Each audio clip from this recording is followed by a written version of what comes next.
Coming up, when does beating the Miami Heat, your closest competitor in the NBA playoffs on Saturday night, not mean a darn thing when you follow it up by losing to the Orlando Magic on Sunday? We break down the terrible loss next.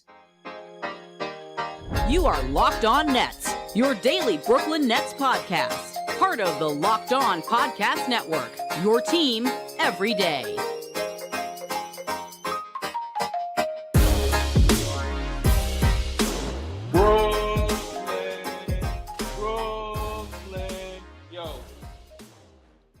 Yes, my friends, it is the Locked On Nets podcast right here on the Locked On Podcast Network. It's your team, the Brooklyn Nets, every single day. Over there, you're going to find Doug Norrie, owner-operator of DFSR, for all your daily fantasy sports rankings from DraftKings to FanDuel. He's got you covered. I'm Adam Armour, breaking down the New York Football Giants on the One Giant podcast and the Devils, New Jersey style, over on the Devils Puck Luck podcast. We thank you for making us your first listen of the day. We're free on all those great platforms. And let you know today's episode is brought to you by Prize Picks. First-time users can receive a 100% instant deposit match up to $100 with promo code, all caps, Locked On. That's prizepick.com, promo code Locked On. And Doug, I know what it is to be a parent now, because I'm not mad. I'm just disappointed. I mean, it's really something. You follow up what's easily like the most not easily, one of the most emotional wins of the year, just like an awesome victory Saturday night, just straight up victory lap style. Feels like they could never lose another game. One of the best quarters they played as a group that third quarter. Sure. And then to follow it up with a back-to-back where you just go out and gets absolutely smoked by the Magic it's tough, man. The NBA is a roller coaster. The Nets have been a more perilous and treacherous kind of roller coaster than the average NBA team. And these last 24 hours for the team actually kind of just sum a lot of it up, right? It's like they find ways to hit really high highs somehow. And then a very short period of time later, you would never have believed the thing that you just saw happen. Like it doesn't make any sense. And I guess every NBA team has this in them to some degree. It does feel like the Nets have it in them more than most. And this Magic game, it's hard to not feel deflated in it with a team that essentially controls their own destiny here when it comes to making the playoffs. Yeah, this team makes me emotionally unstable, I think, is generally how I feel about watching the Brooklyn Nets. Not just this year. For many years, they've done this to me. And it comes in a game. We'll talk about, obviously, the waste of a 44-point performance from Mikal Bridges and the performances that were not from so many other key members here. But just to your point on what this cost them, I was on live YouTube covering the post game after the Miami Heat win, where it felt absolutely incredible for what the Nets were accomplishing, not only in that game, and you mentioned that third quarter, but ultimately what they were accomplishing inside of the NBA standings. And just like that, like one day later, and I said it to close it out, what you cannot afford to do is turn around and absolutely make this a non-consequential victory on Saturday night by losing to the Orlando Magic. They now are in a virtual tie with the Miami Heat, and it sets it up where it's who plays better down the stretch, because that's it. 40 and 35, both these teams. And while the Nets have the tiebreaker, they could have given themselves a cushion. They could have even just casually, quietly, in their darkest, deepest, intimate moments, thought about pursuing the Knicks in the 5 seed. And this really unravels it. And I don't know, man. It unravels it in a way. And I'm not going to dismiss Orlando because they've beaten the Knicks recently. They've played good games. They beat Miami recently. So it's not even about Orlando. It's just about the moment and what you have in front of you accomplish. And everybody except for Mikal effectively lays an enormous egg. Yeah, look, I mean, the Magic have real guys. This is not a rollover team. This is not, they sit third to last in the Eastern Conference, but they're pretty well ahead of Charlotte and definitely, I mean, have twice as many wins as the Pistons. So it's like, This is not a bottom feeding team. They have real talent. We are going to be talking about the Magic probably in a very different way. Give them 2 years. Like this team, you'll be talking about this team even as a playoff team, almost for sure, I would say. And so, it's definitely not a rollover team. You can't really look at like that on the schedule. It's also a situation where you do have to kind of think about this from I really hate the cliches like this. And if you've listened to this podcast a long time, you actually know that neither of us really do this. But like in the old who wants it more category, I mean, this has to count for a lot for the Nets. Like, the Magic probably don't mind playing spoilers. They have had some interesting wins here on the ledger for themselves over the last few months. But the Nets are just in a playoff fight here. The Magic really aren't. And it's just like sort of not good enough to get the kind of effort that they got. Yes, it's a back-to-back. Yeah, you had maybe a key injury or 1.5 key injuries to the team. But I mean, the offensive effort after the Bridges was like a complete F-. That's actually too high. It was so bad. It was so bad. And these games mean a lot for the Nets now. It's a lot to avoid the play-in. That means a lot. Like just guaranteeing yourself a playoff slot means a lot, especially for a team that clearly wants that, right? And so for this to be the letdown game, even with some contextual stuff around it, does feel like we're probably in for this over the final stretch here, right? Even with a very easy schedule, like by wins and losses, the Nets have the second easiest schedule going forward here for the rest of the season in the NBA. There's no part of me that feels like this is anywhere close to set. It's going to be a every game situation going from here on in. And this Magic game exemplifies kind of why. Yeah, and not for nothing, they're going to play these Orlando Magic again. So Orlando, who's won 4 out of their last 5 games, certainly, as you said, they're a better team than the back end of the Eastern Conference. But for Brooklyn, they'll play Orlando again, second to last game on April 7th. And if maybe that'll be an opportunity for the Nets to make a statement about what this game tonight was not, in terms of where they think that they are, but it's going to now become a sweat. And the worst part, I think for me, worst part, that's overstating it. But a brutal part about this is, yes, it is a back-to-back. Both games are in Florida, so there's no real travel that you have to commit to there, obviously. But then it's also that you're not going to play again until Wednesday. Yeah. So, there was an opportunity here to really empty the tank. And we'll talk about not having Royce O'Neal, and that I think that actually is a big factor. Edmund Sumner, who just had a nice little spark game for you to help you beat the Heat. You were missing certain players here. But this was the kind of game, with the way the schedule sets up, to say, just, dude, absolutely leave it out there. And I'm not questioning effort or energy or focus or drive, but you look inside the box score and you just see a lot of samples that go, well, I mean, if it's not about a lack of effort, it just clearly had some semblance of, I don't know, checked out or lackadaisical or looking past it, frankly. We're talking about Orlando with respect right now. Was Brooklyn? Or do you focus so hard on the Miami game, which matters more out of the two, but then when you turn back around on Sunday night, you catch yourself just kind of having that, oh, yeah, and then we'll take care of Orlando. We'll have 2 days off and keep on rolling down the stretch here. That is a real thing when it comes to sports, especially when you are the Nets so dialed in on trying to make the playoffs and you look past the team that doesn't really have anything to play for at this point. Yeah, I think you're saying this set itself up for a letdown kind of style game, right? Yeah. And maybe that's a real thing. I don't know. It feels very sports cliche-ish, but it played out perfectly here, right? Go ahead. Yeah. No. And I was just going to say, and coming up here in a second, we're going to talk about the performance from Mikal Bridges and how he was the exact opposite of looking at this game as a letdown possibility. He just could not get anyone else to follow his lead. All right, before we get into that, we'll tell you about our friends over at Prize Picks. Prize Picks is daily fantasy made easy. All you're doing on Prize Picks, they made this so simple. This is why Prize Picks is great. All you're doing is you're making entries, and you're just going with more or less than the Prize Picks players' projections. So those just put up a card. It'll be a player. Let's say Mikal Bridges, more or less on his points for this evening. Maybe it was 28 going into this game. That's an easy more over on Prize Picks. And all you're doing on Prize Picks after that, you're just piling together 2 to 6 players, figuring out if they're going to score more or less than the Prize Picks projection. You can win up to 25 times your money on any entry. You're not competing against other people. You're not going up against these sharks in the water. It's just you versus the projections available. They got the NBA rolling, MLB right around the corner here later on this week, NHL rolling through that season, PGA, we're getting into major season. It's all covered for you over on Prize Picks. Download the Prize Picks app or go to prizepicks.com to sign up to play daily fantasy sports. First-time users can receive 100% instant deposit match up to $100. Got to use the promo code LOCKED ON, just like our podcast network. If you deposit $100, Prize Picks is going to give you 100. Deposit 50, Prize Picks will give you 50. You can figure out all the other combinations there. Don't forget to enter the promo code LOCKED ON at sign up for an instant deposit match up to $100. Prize Picks is daily fantasy made easy.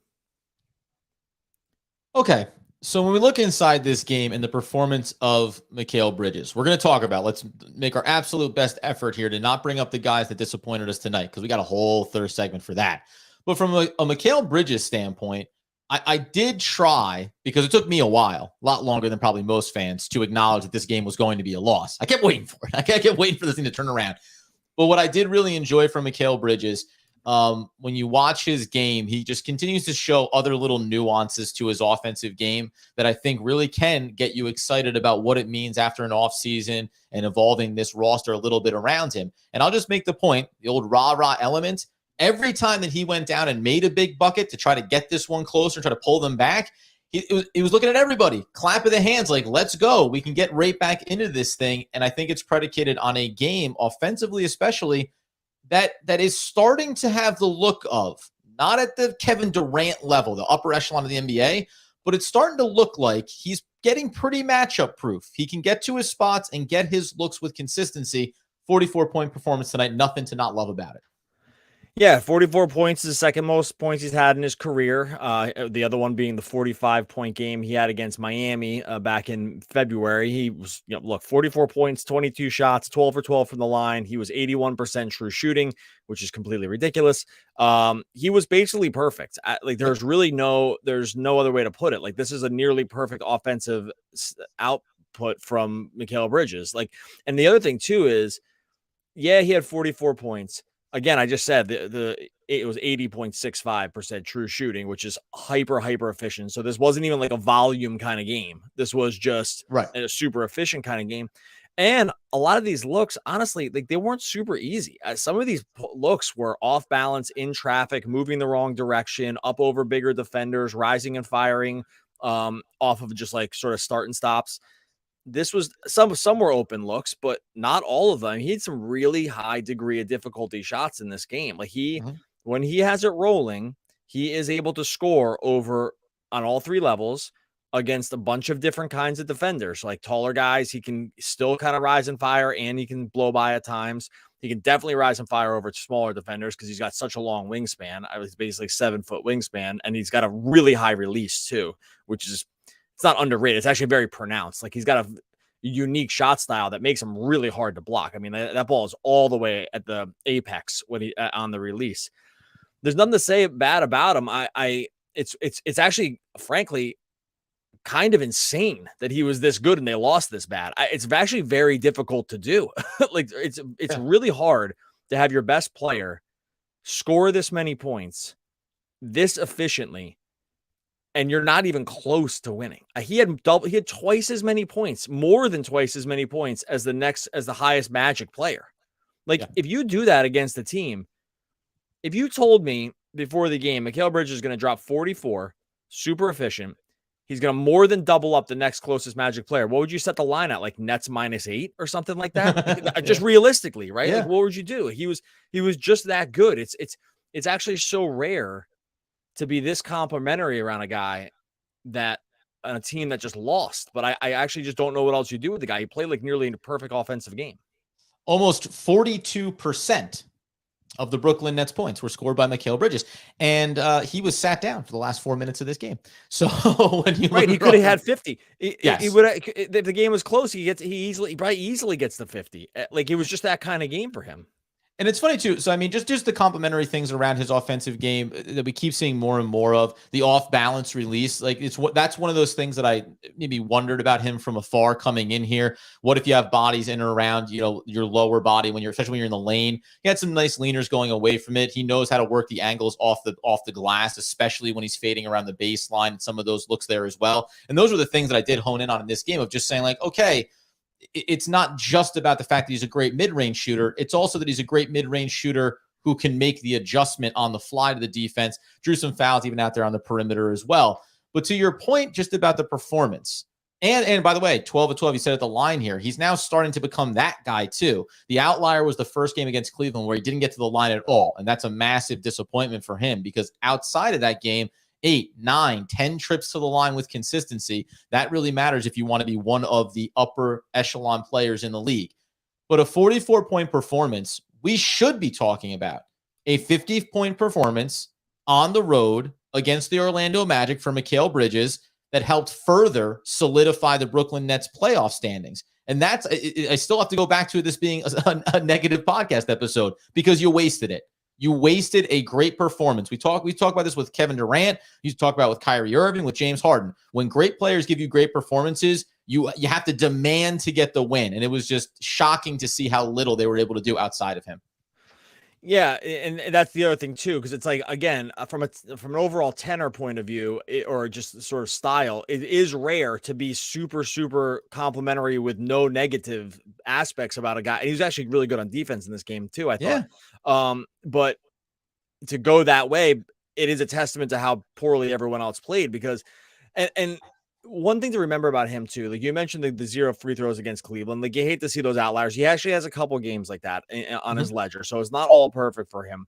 But you know, sort of the next evolution of really good offensive talents is the ability to get to the line, because it usually means you're drawing more defensive. You're obviously drawing more defensive contact. You're also just drawing more defensive, like eyes on you. Like more defenders are coming at you. They have to be more aggressive with you because they know that if they're not, you're just going to get easy baskets. Like these are signs of really good scorers that you have to over aggressively defend, because if not, it will just be too easy for you. Therefore, and then what that begets is you getting to the line more. Not always, not for every player. It's like that.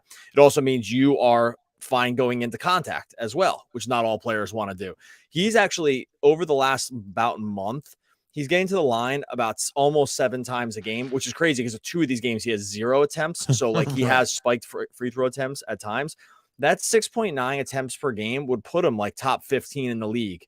At least in terms of qualified guys in getting to the line. I mean, that's when you're talking like the elite scorers in the game. The other guys that are top of the league in drawing fouls, Giannis, Embiid, Luka, SGA, Dame, Jimmy Butler is a little bit of an outlier there because he doesn't score on the same level as those guys, just gets to the line a ton. Trey, Tatum, Ja, DeMar DeRozan, KD, right? Like that list of guys that's up there in that kind of free throw attempt per game list is the best scorers in basketball, right? Like that is a correlated, except for Jimmy, for the most part, free throw attempts are correlated with, you know, scoring because it's free trips to the line, basically free points. And he's an amazing free throw shooter. This evolution in his game will, a full season of this, Mikal Bridges is going to be among the league leaders in scoring next year, right? Yeah. Like, and these games they're just not coming out of nowhere. And we can spin it positive by saying the Brooklyn Nets, the organization, is seeing that Mikal Bridges is capable of being the guy that they didn't want to pass through for another 4 first-round picks from another team. This is the reason why they held on to him, and now it's about setting the pressure of you need to go and improve the roster around this player to ensure that these games don't get wasted going forward. By the way, we were talking about this before we got going here, but 13 of 22 overall for Mikal Bridges, 6 of 9 from beyond the arc. Might as well just throw it in here as we'll now dive into a couple of specific players that were really frustrating for me tonight, let alone the guys that weren't available in Royce O'Neal and Edmund Sumner. But 6 of 9 from beyond the arc. The team was 8 of 35, including the 6 made threes from Mikal Bridges. So just 2 3-pointers from everybody else on this roster. And then take out his 13 of 22, you end up with 35% from the field overall from this team, 24 of 69 if you take Mikal off the court. I mean, just think about in a game like this, we're talking about everything that it was, and look what the net result was. What would this game have been if he hadn't been available? What if Mikal Bridges wasn't a guy that plays every single game and didn't give you 44 points? We'd be talking about one of the things we've seen also this season for the Brooklyn Nets, losing by historic 40-plus numbers here. This would have been, I think we'd probably be contextualizing this game the right way if Mikal hadn't played, because that's how disappointing everybody else was. Yeah, it was just that kind of game. All right, we'll get into some of these other performances for the Nets here in a second, although, man, it's going to be pretty painful when we do. Before we get to that, let's tell you about our friends over at Built Bar. You might be locked into March Madness. We're in Built March Madness bracket. That's the thing that we're going for here. We're trying to figure out the best Built Bar or Puff flavors. It's your chance to go over there and vote for yourself at here we go. I'll do it. BuiltMarchMadness.com to vote for your favorites. These are some of the choices you got here: mint brownie, cookies and cream, peanut butter brownie, coconut almond, salted caramel, coconut. This is just a small fraction of the flavors that Built Bar has available to you. That's because they concentrate on the flavors. They have the stats to back it up on the health stuff. These are the best protein bars available. Point stop. When you vote for your favorite bar or puff, you'll be entered into the drawing where 50 lucky Locked On listeners will get a free box of Built. Not only that, one Locked On fan is going to win a 12-month subscription for all you math nerds out there. That's 1 year to Built, to have your Built's best bars or puffs delivered monthly straight to your door. You got to try Built. Built, the best protein bar ever. Seriously, they're amazing, and they're also good for you. You'll never believe it once you taste them. Run to BuiltMarchMadness.com right now to vote for your favorite bar or puff, or pick up a box. While you're there, you can vote every day in March. So hop in and support your pick. BuiltMarchMadness.com. All right, so let's turn our attention to what was disappointing about this particular game. I'm okay. I'm gonna be fine here. So there's a couple of things. Obviously, wasn't a perfect read. That wasn't a perfect read. It's all right. He's 101. He's 101 for a reason. I blame. You know who I blame? I blame the rest of the Nets players not named Mikal Bridges. That's right. All right? Not everyone's going to be perfect today. Not everyone's going to be perfect today, as evidenced by everyone else besides Mikal Bridges and me with that last read. Not Built Bar's fault. We love Built Bar. I'm struggling. There's a lot of similar letters in a row there, and just running a little bad on that one. You got to spread those letters out a little bit. Gotta own it so I get better. That's all. Oh gosh. Anyway, the point is, I'm fine. Don't worry about my face turning red here. So you don't have Royce, you don't have Edmund Sumner. That's one thing. And I actually think that does matter. Now, again, 119-106. Don't let the final score fool you about where this game was for much of the second half. However, Royce has been a consistent player for them, so I think his absence mattered. Here's two guys, though, that have been consistently in the starting lineup and for the most part have been consistently disappointing. And that's Dorian Finney-Smith and, again, Cam Johnson. Now, Cam Johnson, we mentioned this the last couple of episodes about Jacques Vaughn talks about the other things that he does defensively, etc. And you can say likewise for Dorian Finney-Smith. But 1 of 7, 0 for 4 from beyond the arc for Dorian Finney-Smith. This is not the outlier. This is the norm for him of late. It's been incredibly frustrating to watch him play. Just 2 points in this one. 7 rebounds mean nothing effectively in this game because you just don't give any consistency. 26 minutes. Also 26 minutes for Cam Johnson. These guys both only played 25 minutes in the game prior, which is why I thought that coming into this one, you could lean on a back-to-back. You could say, hey, but here's 2 live bodies that came off some nice performances. They can take over a little bit here, specifically with Cam Johnson. 4 of 10, 1 of 5 from beyond the arc. Again, 3 rebounds, just 1 assist in this one, 10 points. The pendulum keeps swinging, just like with the Brooklyn Nets overall. My perspective on him is a very fluid outlook that I have because this is the kind of game when you need to be that guy. Spencer Dinwiddie, very disappointing. We'll get to him. But he's been great of late. So I can almost give Spencer Dinwiddie a pass on an absolutely brutal performance from the field because I would expect Cam Johnson to step up and fill that void, and he just couldn't do it. He could not do it at any point in this game. I thought there was one stretch where he knocked down a triple, had a nice defensive sequence, and then got the other way and got at the basket. Outside of that, he may as well not have played the 26 minutes tonight. Yeah, it's hard to know where to start with the bad performances here because literally everyone's just reaching the bag. You pull a name out. Like it really is. I mean, like you could start with any of these guys. It was just really, really that bad. You mentioned Cam has been very streaky. It's very difficult to make an overall assessment of his game right now. It's been incredibly inconsistent. I don't now look, you're always going to be a little inconsistent when your main focus is shooting threes. Like that can be, it's not exactly a sticky stat. It is over the long term, but you can be subject to variance and pretty high variance when it comes to how good or bad you look from 3. And if that's what your game is predicated on, like Cam Johnson's is, there's going to be times that's going to look bad. He's tried to get to the mid range a little bit more.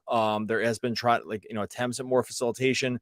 I've said this every time we bring him up. It's going to be a long conversation about what happens with Cameron Johnson in the offseason. I'm actually not sure. The Dorian Finney-Smith thing, he had one shot tonight that looked like he was like mad at the rim, not mad at the net, like mad at the rim. And it looked like he tried to peg it off the side of the rim from 3. It was one of the ugliest shots from 3. Now I usually wouldn't care, except that the 3-point shooting for him has been brutal. It's been terrible. He had a couple timely ones against Miami. He was 0 for 4 in this one, 2 for 5 against Miami, 0 for 4 against Cleveland, 1 for 3 against the game before that, 0 for 2, 1 for 4, 1 for 6. He can't hit threes.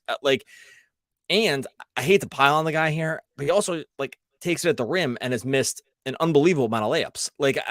It's really tricky, though, that rim, it's really, really tough to watch, man. I get what he is. He's a 3-and-D role player, and he's got big size, and he's played an interesting role for them on defense, especially when they've wanted to go small ball 5. And it's not all terrible because the defense, I think, is still fine. But he just takes way too many shots. And part of it's predicated on the Nets offense, just not having enough horses here. But it looks really ugly. And I don't know. The interesting thing here when it comes to these two players specifically, and I think I mentioned this once before when it came to Cam Johnson, where I don't look at him entirely dissimilar to the way that we've always looked at Joe Harris. You want to be a spot-up three-point shooter. Now, the best part about Cam Johnson is he can also play defense. So he's a two-way player for you, which is fantastic. And I do wonder how his role and how his consistency looks when you get the right collection of players around here and you maybe take him down the peg or two and say, well, you don't need to be the number 3, number 2 scorer on this roster. You can just be a contributing guy that spots up. However, it still means you have to do that thing at a high level. The Dorian Finney-Smith piece of this, to your point, veteran, bench role player, playing in a starting role, that's going to be problematic. But remember, he's on a 4-year contract, and we talked about value beyond this year going forward, or even in trade value because it's such a team-friendly deal. I'm not saying he's not still going to have value, but it's starting to go the wrong direction here. If you put together 30 games where you go, I don't hit the three-pointer very consistently, I'm not so good around the rim, and while I have defensive value, it's not like he is an elite defensive player where you'd say, oh, well, he's a lockdown clamp kind of guy that we go ahead and put him on some of the most difficult matchups to save it off of some of our top talent. So there's some warts being shown on both their games of late, and that is certainly frustrating. I will say just quickly, just to mention, where I'm not overlooking the 0 of 11, 0 of 6 from beyond the arc from Spencer Dinwiddie. You want to see something weird? Cam Johnson had 10 points in this game. He was 4 of 10. He's a minus 14. Spencer Dinwiddie's only a minus 2, and he's chucking them all over the place. It's almost incredible that he almost played net neutral. Now, he's on the court with Mikal Bridges a lot, and that's going to help balance the books out. But I'm willing to give him the pass because he's shown he can play at the high level. Those other two guys, it's been frustrating, man, for sure. Yeah, they tried to run a lot of pick and roll here. He was able to kind of get past first defenders, seal him off, but then they just really weren't able to make anything else happen, right? That was part of the problem with the overall offensive scheme for this game, is that pick and roll really wasn't working. I mean, it was working on the first level, and then when they kind of did, the Magic would just bring enough help that there kind of wasn't anywhere to go. And part of that is because I think that you can see this happening from time to time is the other teams are fine just letting guys like Dorian Finney-Smith be open, right? And so when you are fine having one of the other guys on the court just be wide open, you are going to be able to bring extra defenders sort of into the paint and just clog things up because you're like, dude, that guy can shoot as many threes as he wants. Who cares? I don't think they have the same closeout kind of style with Cam Johnson, but it was mostly pick and roll wasn't working for Dinwiddie. He couldn't get anything going. Yeah, I'm with you. He's been so good that I don't really want to kill him here. He's really carried the team at times. It was just a really bad game for him, and it's a poorly timed bad game, as most bad games usually are. But yeah, it was just one of those games. And so they were really struggling to kind of just find any flow consistently. We can close off here just real quick with Cam Thomas. It is funny about where, essentially buried here for kind of weeks, is able to play a bunch today, was able to score. I mean, what did you think of his game? Because I know on paper, it looks he has 18 points in 26 minutes. I don't know. What do you think of his game? I have an opinion, but I'm wondering if yours is the same as mine. Yeah, it's interesting because I thought that in a game like this, get him in there to help give the boost, right? Where nobody else is able to support Mikal Bridges. There were instances where I think we're continuing to see his game grow, but now a part of the problem kind of becomes is now he's hesitating to do some of the things you automatically want him to do. I thought that he, instead of maybe attacking towards the basket from the top of the key when he had the one-on-one and could be his defender, he didn't do that. He held onto the ball an extra step and then went ahead and tried to distribute. And then even beyond that, there's still large chunks of his game when he's on the court that he's out of sorts, that he gets caught with the ball in his hands, that he picks up his dribble, that he does not make the right basketball play. I think that you'll probably give some more in-depth perspective on it. But to me, it's still everything that you love about him, the scoring, and something that's not quite there where you feel comfortable saying, this is a 25-minute-a-night guy, a 30-minute guy, right? There has to be a reason there, and it's inconsistency. I just can't pinpoint what it is that he cannot seem to get over or that he cannot seem to massage his way through. And I think about a lot of young players like a Day'Ron Sharpe. There's always holes in the game. It's a matter of when can they get over that hump, if they can get over that hump. Yeah, see, this game to me screamed sort of like empty calories game. And I know that he has 18 points and he has the second most points in the team, and he, was one of the few guys that could actually score, outside. And I get that part of it. And it's weird to take the second leading scorer on the team here and kind of say that it wasn't all that great, but it just kind of like wasn't. 18 points on 16 shots is not good, right? No. And so like that's pretty inefficient. It had the feel to me early of like he was taking some of these like weird cam shots that are and sometimes they go in, so it can kind of fool your eyes a little bit, like one of those like magic pictures, like where you're just kind of like you're staring at it so long and you're trying to wonder if it's the schooner or the sailboat or whatever in the background. Like it will screw your eyes up a little bit because you're like, man, that shot looked terrible, but it went in, so maybe I'm wrong. But like I think a lot of times you're not wrong. It's just like it is a terrible shot, but he somehow has the ability to make them sort of go in more.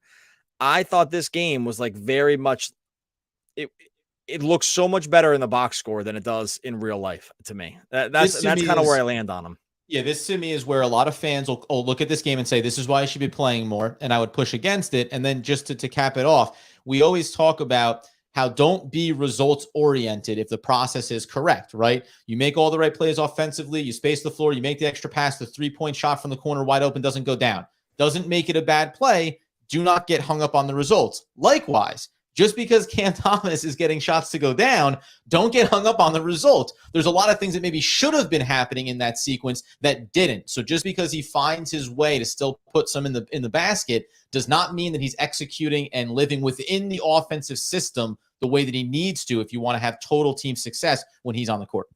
Yeah. So anyway, it's like a little weird to kind of like take that tact with or take that sort of like lane with a guy who scored 18 points and looked like he was the only guy that could put the ball in the basket. And I get it. Like they did need that. And that helped to some degree keep him in the game because of the score. I just always sort of wonder about like how it looks compared to what it is. And this game, I actually, in a lot of ways, I thought exemplified it because he took a couple shots early. I was like, oh, it's going to be this kind of game for him. Like he's like, it's falling away. It's over bigger defenders. It's like these stopping weird angles and stuff like that. He had a couple nice plays. It wasn't all bad. I don't know who it was over where he rose up straight as a pencil and the defender, he was engulfed. There was 12 inches of arms and limbs above his shot release. And he just right up and over and went through. And that's an example of just him being a great shooter and being able to get that off even when he can't see the basket. So it's this mixed bag of things you love to see and not quite being able to get it to be what you need it to be when you need it to be that. All right, we're going to get out of here. We'll hang around on YouTube Live for the folks, much appreciated, that are over here on YouTube Live, showing up in numbers over the last couple of days. Wins or losses, still here in YouTube, much appreciated. Make sure you hit subscribe to Locked On Nets YouTube as we move towards 6,000 subscribers. Subscribe to Locked On Nets over on YouTube. Raindrop. That's Sandy Lyle from Along Came Polly, hearkening back to that Dorian Finney-Smith huck and chuck off the backboard. Go check out those clips. It's a doozy and quite apt. All right, one of the all-time great poets. We'll be back again tomorrow talking more Brooklyn Nets basketball. Podcast. Have you seen that, Doug? Before we get into the comments, have you seen Along Came Polly? Oh my God, buddy! I'm going to send you a GIF. I've adjusted my vernacular. I know that it's GIF. The creator calls it a GIF. I think it should be GIF. But I'm going to go with what the people tell me. That guy died, by the way. Real RIP to the guy who created the GIF. I'm pretty sure he died last year. So I thought you meant Philip Seymour Hoffman, who also died. But RIPs all around here. Yeah. A lot of death around the podcast. But just like that ad read for Built Bar. At Locked On, Brendan, regardless, I think Cam Thomas should see more playing time to get more experience and become a better player. Yeah, so maybe this is the other, not even the other side of the argument. This is what you and I are speaking to is like, there's something there that needs to work on. He needs to improve. It needs to be better. And I'm of the mind that the way you get better is by playing. Like that's the way that you get better. It's just that we know the Nets are serving, two agendas here. When you lose a game like this, against Orlando, you think, wow, you might as well have played him for 48 minutes. I think it's always results oriented for this team down the stretch of the season. Yeah. I actually think he should be playing more. It's not that. I always caution against allowing the box score to dictate what you think the guy played like. And I think that the box score was different than the eye test here. The eye test for me has been wrong before too. So I'm aware of that, but it just didn't look amazing to me. That's all. Here's a couple of just quick rapid fires that were in there. JV never adjusted, and Sumner could have played. Well, Sumner was hurt. Yeah, Sumner was hurt. That's the one piece. And then the old JV could have adjusted to what? Like, I just, there isn't a lot to go to here. You want to do more Yuta. You want to do Moses Brown earlier than the 4-minute mark of the fourth quarter. I'll say one thing. There was a couple plays the Nets ran that I actually wish they had kept. I wish they had kept doing that. There was 2 times in the second quarter where they ran what's called double drag, which is a double drag is when two offensive players, there's a ball handler. I'm not gonna go over this, but it's a ball handler, and then 2 guys come and set staggered screens, like sort of like around the nail, right, like right around there. And they did that with Bridges and Claxton, and it really threw the Magic for a loop because they actually didn't. The Magic were trying to switch a lot of stuff, and they didn't, and Bridges actually then kind of came like sort of re-engaged and had an open look. And I was like, oh man, they should run that more. I wish they would actually get a little more creative with stuff like that. So it's not like a full adjustment, but stuff like that with like different screen setting options wouldn't be the worst thing, especially because they don't really have any good screen setters. Like none of these guys are particularly good at screening. They're all so slight. So that I thought was an interesting thing. They never did it again. I think they did it twice. I mean, they definitely did it once in earnest. And I was like, oh, that's interesting. I haven't really seen them run that too much. And then that was the end of that. So, but like who's a good screen setter on this team? I don't really have any. And so they have to get a little more creative there. Yeah, well, so I guess, yeah. Adjustments in terms of personnel, there's not a lot you can go to. That's different, though. I was yes-anding you. Yeah. Yeah. To your point, though, because the other thing that I thought, because you mentioned that before we getting started, and I think that's good. There's 2 things that just came to mind here. One, Orlando's a really young team. Brooklyn has a lot of veterans. They haven't played a lot together, but you wouldn't hate the idea that you should have a little bit more that you can lean on as just being a veteran team. And maybe it is doing the double drag screen like that. The other thing that I did notice is I thought that Claxton was a little bit more active at the top of the key when involved in not even screen setting. When Claxton or Daron Sharp, for that matter, any big for the Nets, when they get the ball at the top of the key, it's usually they turn, face the basket, and they're looking for, where do I go? Am I handing this thing off? Am I taking a couple dribbles in towards the paint and waiting for someone to come to it, right? There's not a lot of times. Claxton has done more and a better job of turning, facing up, and getting the basket, had a shoulder drop and a Euro step to the hoop on one of his buckets. But I thought there was a little bit different of an approach to him getting the ball and then distributing out off of it while still having his back to the basket. So instead of it being, I don't know, the example being Spencer Dinwiddie into Claxton and Claxton out to Dorian Finney-Smith or out to Mikal Bridges, where typically if his back's to the basket, it always ends up being back to the guard, back to Dinwiddie, right? A 2-man game just develops there where then it's his opportunity to attack off of whatever position Claxton's in. So maybe there is, I don't know, maybe there is something there where it looks like the evolution of Claxton kind of matters to the functionality of this team with Bridges and with some of these new players. And just like as a note about ball movement or cutting and stuff like that, like, because I know that sometimes it can look like the offense stagnates and you're like, you want to rip your hair out because you're like, well, the offense is stagnating and it doesn't look like anything's happening. So one thing to remember about that is that really ball movement can only be created by one player beating one player. Like, so you can't just create ball movement by just everyone. There's 2 ways to do it. There's you run a million screens and constant motion offense, like the Warriors, right? Where it's like nonstop. You're running all kinds of screens. You're running all kinds of pin downs, and it's just nonstop. And you don't really have to rely on guys beating anyone off the dribble because it's like a nonstop motion offense. And it's nonstop motion offense with guys who have to be tracked, like full tracked. Like you can't run motion offense with Dorian Finney-Smith running around because you're like, hey, dude, run as much as you want. Like, who cares, right? Like you can run around till you keel over and die. Like it doesn't matter. No one's gonna follow you. So like the Warriors have guys that can do that. Now most teams don't. So you really can't run those kind of actions because you need a lot of really like actually like pretty specific personnel to be able to do it. You need to like have high screen, like sort of like initiators, and then you need to have guys that run off screens. Okay, so that's one way to do it. Most teams can't. The other way to free up and create ball movement is to have like one guy who can beat their defender. Now they don't always have to shoot, but you have to, because basically what is, you need a down chain reaction from like you beat the first defender. So now someone needs to come for help. Now someone's open. Right. And now ball movement can start. So like if you beat someone off the pick and roll, like they come to, they don't stay level or whatever, like then ball movement can start because you're like, now you're in the lane. Now you brought a help defender from the corner. Okay. Now there's a guy over in the corner and you bring the ball over there. Well, the re-engaging on that closeout means another guy's open and now it can start. But I think sometimes people think that can start just if you pass more, but that's not correct. Like you can't just start pass. Does that make sense what I'm saying? Like you can't just start. Yeah, you can't just start passing the ball around a lot and think that's ball movement. Like it's not going to do anything. Like if we all everyone stays at home, you stay in front of your assignment, and you're still between the player and the basket.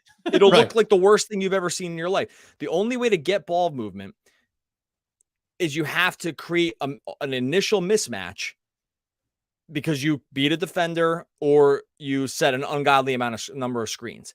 And the Nets, it's hard for the Nets because they don't have guys that can do that. Like they don't have many guys that can beat guys one-on-one. So I don't know. Sorry, that's a long thing, but like I really think that sometimes people are like, there was no ball movement. It's like, yeah, there's no ball movement because like they were having trouble beating initial like sort of point of attack stuff.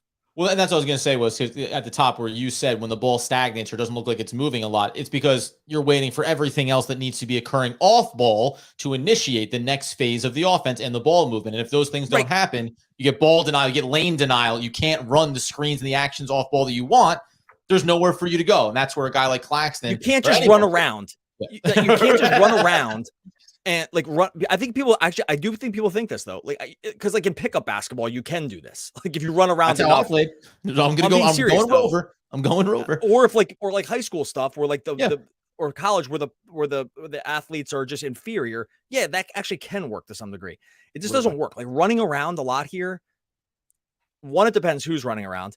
Two, it depends where they're running. Three, it depends like if you're setting screens for it. There's a lot that's happening here. So I don't think it's just like the ball stagnates. And that is coaching too. I think that's on the coach to be able to figure these things out and put guys in the best positions to execute. And I don't know if the Nets always do that.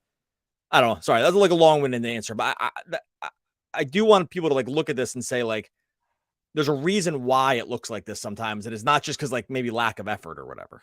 Right. And then it's personnel and the ability to do it. It's funny because you mentioned that about DFS. It's something to like also think a little bit harder about players that have good skill sets, but that can't all function collectively together at the same time, right? Like you need to have the right combination of skills to be able to run consistent offensive setups that work for not just for Mikal Bridges, not just for Spencer Dinwiddie, but that work for everybody. And Dorian Finney-Smith for his, in theory, 3-point value and defensive value. Well, guess what? If you can't get free off ball, that's going to lead to a stagnating offense for big stretches when you're on the court. And he mostly needs, for a guy like him specifically, he actually needs the other stuff to just all happen. Like he needs the first guy to beat his defender so that his guy comes and helps. And now he's standing wide open.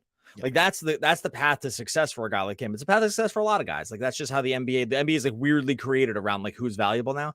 But the Nets just don't have, they're one guy short when it comes to that initial action, I think. Let's hit this one here. You had highlighted this from Brad. What about our poor defense? Yes, our offense was lacking, especially threes again, but we couldn't get stops in the second half, which would have fueled our offense. Yeah. Again, some guys, I feel like I'm going to be up on Dorian Finney-Smith. It's a bad matchup for Dorian Finney-Smith. This is not a good defensive matchup for him. He's not the fleetest of foot. He's not the quickest. He's not going to be as strong keeping himself in front of players. And Orlando has a selection of guys that have good length, good size, good strength, and are going to create problems. And by the way, when you have Patty Mills out there on the floor, you're asking for problems when it comes to defensive end. Not that there weren't across the board issues. Yeah, 42 minutes out of Mills and Thomas is going to be tough against a team that's pretty heavy on wings. And so, like, that's going to be a recipe sort of for defensive disaster. I actually think, like, the starting lineup, I did find this game to be a little disappointing defense. A lot of point discipline. There we go. A lot of point discipline. It's getting late. It was disappointing defensively from the starting unit because There we go. Thank you. Because these guys actually don't have great guards, and those kind of teams have given the Nets problems. Like really good guard play has given Nets like fits at times, and this team doesn't really have it. Like the more wing heavy teams are like, oh, we match up pretty well there because the Nets are a pretty wing heavy team. So I was a little disappointed with that effort because I feel like the Magic aren't running some super complicated system here either. And they're just trying to get their wings slicing to the basket for the most part because that's where they're going to live. Nets theoretically should match up pretty well with that, and they just didn't. And that could be a little fatigue too. I mean, that's a pretty tough game against Miami, even though they won easily. Could be a little fatigue there, but I did think they matched up better than they actually showed here. Yeah, it's funny because in the Miami game, the Nets have talent, and you feel like you're going to beat Miami on the effort and the energy and those extra little moments. Then you flip it to Orlando, and it's like on talent and on experience, you should be able to beat them. You know what I mean? Like this had a very bookend kind of vibe to it, where it ended up being then for Orlando. I mean, listen, you shoot terribly from beyond the arc, and you have Spencer Dinwiddie drop a goose egg. You're going to have a hard time winning the game. But it felt like it went against the grain in this one, where it should have been easier for Brooklyn to be able to go out and execute. Whether results be damned, should have been able to go out and execute, which, by the way, before we get to be with his what's the goal here, which I always enjoy. So it's a popular question for the Brooklyn Nets, especially late in the season. The other thing just about Mikal Bridges' performance, I want to go back and watch the tape. He had just one assist in this game when everyone else is doing absolutely terribly from the field. I wonder how much better his game would have looked if there was some other shots going down, because he didn't just take the ball and jack up every single open look on the court. I'm sure I can go back and find 5 or 6 assists that could have gone down on open looks that he created with his penetration into the lane. What's the goal here? Yeah. You tell me, How dare when you? When wrote this, I was like, you could have been talking about like what we were talking about on the podcast. I was like unclear if he meant the Nets or like whatever we were talking about at the time. So I thought that was funny. I mean, clearly the Nets goal is to make the playoffs and to play 4 playoff games. That's very clearly the Nets goal. I don't know if that should be the goal. I will say the time to have not made that goal would have been a long time ago, and they seem committed to that goal. So I think that at this point, that is clearly what they're shooting for. Whether they get there or not, almost definitely, I would say that they are going to be in the 7th or 8th seed. And so, which is going to give them 2 bites at the playoff apple also. Mm-hmm. So that's looking like what's going to happen. I think now, because it's funny about this, I've gone back and forth about sort of strategically about what I think the Nets should have done. Now that they have just decided that this is the thing, I'm just choosing to root on the side of what they're trying to do. Since they're trying to do that, I am rooting for them to make the 5th seed or whatever and play Philly. I think that'd be pretty fun. I don't think they have any chance in a playoff series, so that might not be that much fun to watch. But a 3-6 series against Philly, I think that's got a lot of cool storylines, even though Ben Simmons is out for the season, right? Well, what was funny about you saying that, I said this after the Heat game, which, when you're riding high, but I tempered myself, but I said, I bet that Doug would disagree because it's regardless of one game or anything. But I just said, if you had the 6-3 matchup with Philly, do I think that, you could get swept 4-0, but play 3 of those games pretty close, where down until the last few minutes, whatever, and then you lose by 7 or it starts to 10. But we're like, hey, maybe there is a couple of possessions or bounces here where you could have stolen a game off of Philadelphia. That's what I think this team could be capable of doing. And just to your point about rooting for what the team is trying to accomplish, the second that you made those trades and didn't pass anybody through, like a Dorian Finney-Smith, even a Spencer Dinwiddie, any of these guys, the second that you didn't pass them through, that meant that you were still bought into this season and wanting to win games this year. So from the second they executed them and didn't do anything like getting rid of Seth Curry, it was like, all right, fine. It is what it is. This is what we're going with. We'll see how it plays out. And you said this over on Twitter, right? What are they, 8-13 now since the trade, or 8-14 now since the trade? They play some really good teams and beat them. They've lost to some terrible teams. There's still so much to figure out here. I think it's hard to put. I'm not going to have a pulse on what this team is and what they are going to want to improve in the offseason until I get to the offseason. And even then, it's still going to be a question mark, because there's things I don't think we're going to get clear answers on when it comes to certain players, like a Cam Johnson. This season's going to end, and we're still going to be asking, what is he? What is his ceiling? You know, the Nets have more wins than since the trade deadline. Say it out loud. The Mavericks, baby. That's right. The Nets are 8-14. Mavericks are 7-13. So and that is, you want to talk about a situation that's death spiraled like that. My goodness, like, dude, it's pretty crazy with that. The Knicks have the Mavs pick this year because of this Kristaps trade like years ago. Like it's conveyed all the way down to this, and like that might be a lottery pick. I like the Mavs have lost back-to-back games to the Hornets with Luka and Kyrie. Like it's And by the way, Kyrie, just not to go crazy here on Kyrie. He's got some great tweets. Like it is the Twitter machine for my man never disappoints because he's got some stuff out there that if you're a Mavs fan, you're like, huh, like what is going on here? I'm gonna tell you two things right now, two predictions right now, and I'm not gonna whatever. When they made that trade, there was already the rumblings that like Luka was getting frustrated with the franchise, wanted the guy, whatever. So they have their own problems. So what goes on with Luka is going to be fascinating. But I predict that one Kyrie Irving and one Jaylen Brown are going to be playing together next year somewhere else other than Dallas or Boston. Because those are two guys that I think are very connected. He came out of time in Boston, very much on the same page with one another. Jaylen's not happy. Like it seems like some things are happening here, and the Mavericks fan base is getting, the full dose. And so it'll be interesting to see how that plays out. I really don't like rooting against teams. I actually don't think it's that much fun. It's just like I'm not even, besides like some Schadenfreude or whatever, but like the this one, I do find it interesting about that situation.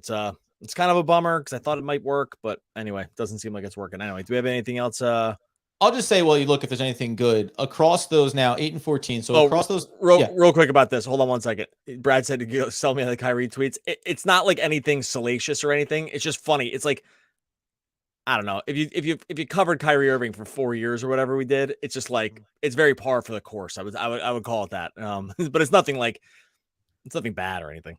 No, it's like an enigma wrapped in a hard candy shell, wrapped inside a ball of dirt, wrapped inside a chocolate cake, wrapped inside a bag of daggers. Like you don't know what it is. It kind of means nothing. It all means nothing. I don't know, whatever. It's all fun. In those 22 games, this is what's, for whatever it's worth, right? They've lost to a lot of teams, obviously 14 losses, but I'm going from when after the Spencer Dinwiddie trade, they beat Chicago, whatever that's worth. They've had a funky season, but they beat Miami already once before this Saturday night game. They beat Boston. They beat Denver. Minnesota, a respectable team. They beat them too on the list, and they beat Miami again before losing to Orlando. They lost the games to Cleveland. They've lost bad games, you could argue, to say OKC, even though they've had a better season than people anticipated. In those 8-14 record, I can look and at least say, what is their ceiling? They're capable of playing with and beating the top 4 seeds in the Eastern Conference. Can they beat them over a 7-game series? No. But they've shown capable of being able to do that. It's just about raising the floor now. It's about not losing to the Orlandos of the league and setting that as the bar and not having that be a far more consistent trend we've seen over these 22 than not. Yeah, look, like if their threes go down to 40%, they can hang with most teams. I think there are worlds where they can lock and fire their way to making the games really interesting. I always just caution people to say, like, playoff basketball is just not the regular season. It's totally different. They will be locked in. Like regular season, it's really hard to lock in on matchups because you're traveling and there's lots of games and you're switching teams every night and you don't know who's going to play and you got rest stuff and like there's all this stuff, right?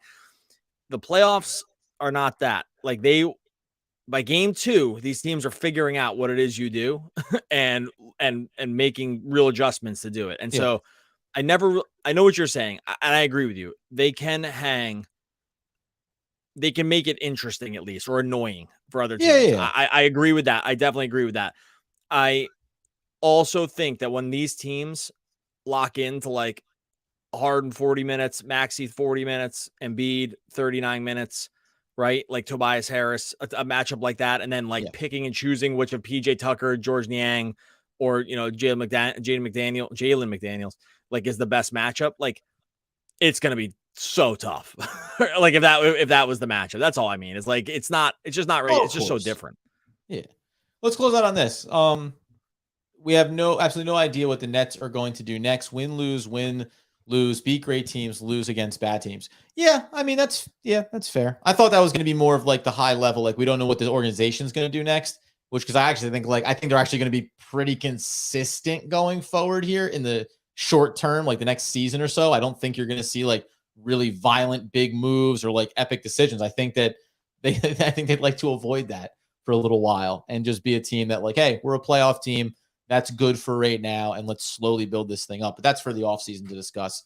I wouldn't be shocked if next season they started like a little mini tank of their own, knowing that like the Rockets will still kind of probably be bad, and like any pick swap wouldn't be the end of the world.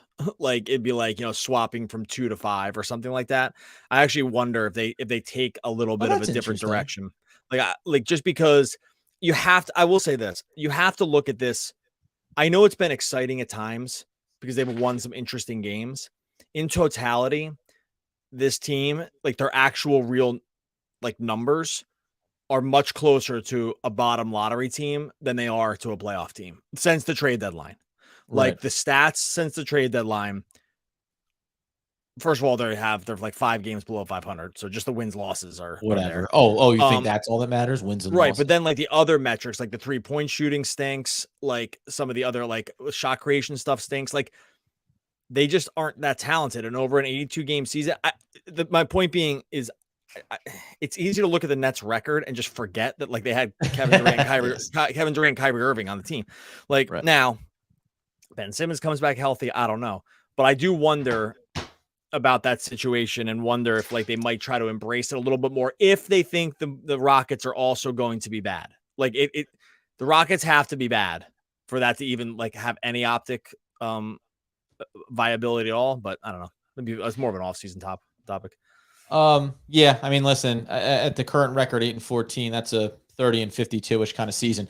Do you think, let's just close out on this, I guess. Do you think that it's more likely that the Brooklyn, and we'll really think about this and talk about it in the offseason, more likely that the Brooklyn Nets will be pursuing things to add around Mikal Bridges, or do what you said, just kind of mitigating next season, tanking it down a little bit, and going after that player at the top there, knowing how things are with Houston's pick? Well, again, remember, like they don't have their own pick. Like they, oh, wait a second. No, this year's the swap. Never mind. I take all this back. Oh, we're not gonna be able to delete this. I got this screwed up. Never mind. They don't have their pick next year. I'll forget it.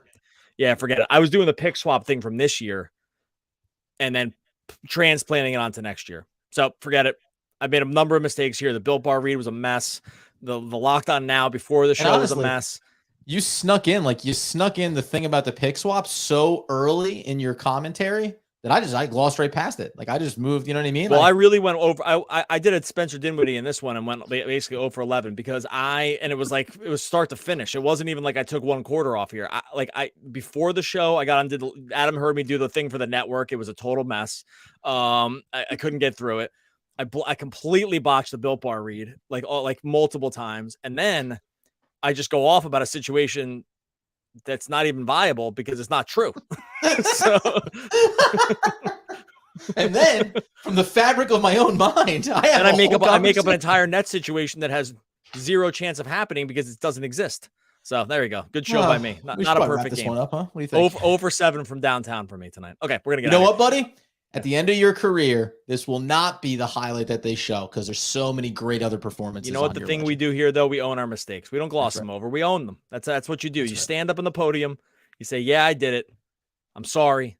We better next time. And then put out a cryptic tweet over on Twitter. Yeah, well, this is the whole secret like to the steroid era. All the guys that got forgiven, they're like, yeah, my bad. I was trying to win. And I guess what I was like, we love you, man. Win. We love you, Andy Pettit. The guys that never owned it, are still sitting in the abyss because people are still mad at them. Just own your mistakes. All right, we're gonna get out of here. Whew. Thanks so much, everybody, for jumping into YouTube. Thanks so much for all the comments. We really appreciate it. As we continue on with the season, a crazy net season, make sure I'm assuming everyone here has already liked and subscribed. Now, what you do is you go and make another account. Okay, with another email, and you like and subscribe from that account. So then we double up. Go tell your family members on YouTube to like and subscribe. Just get the numbers. All we care about is the numbers. Okay, we're gonna get out of here. Thanks so much. We'll be back again tomorrow talking more Brooklyn Nets basketball.